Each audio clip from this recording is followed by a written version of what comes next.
1 kilometer by hour equal to dash அப்படின்னு சொல்லிட்டு கொடுத்துருக்காங்க. ஒரு கிலோமீட்டர் பை மணி ஈக்குவல் டு டேஷ் அப்படின்னு சொல்லிட்டு கொடுத்துருக்காங்க. இதில் வந்துட்டு ஆப்ஷன் ஏ பாருங்கள் 18/5 metre per second, option B வந்துட்டு 5/18 metre per second, option C வந்துட்டு பாருங்கள் 5/1000 metre per second, option D 1/18 metre per second அப்படின்னு சொல்லிட்டு கொடுத்துருக்காங்க. இதில் வந்துட்டு பாருங்கள் ஒரு கிலோமீட்டர் அப்படின்றது எதுக்கு சமம்னா 1000 மீட்டருக்கு சமம். அப்போ ஒரு 1 hour ஈக்குவல் டு எதுக்கு சமம்னா 3600 வினாடிக்கு வந்துட்டு சமம் அப்படின்னு சொல்லிட்டு சொல்கிறாங்க. இதில் வந்துட்டு பாருங்கள் 1 கிலோமீட்டர் பை ஹவர்னு கொடுத்துருக்காங்க.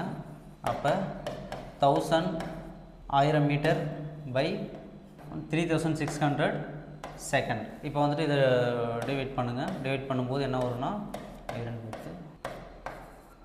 அப்போ equal to 5/18 metre per second. இதுதான் வந்துட்டு கரெக்ட் ஆன்சர். இது இதில் இருக்குன்னு பாருங்கள். ஆப்ஷன் பி 5/18 மீட்டர் பை வினாடி அப்படின்றது கரெக்டான answer. Option B is the correct answer. அப்போ ஒரு கிலோமீட்டர் பை மணி ஈக்குவல் டு எதுக்கு சமம்னா 5/18 மீட்டர் பை வினாடி.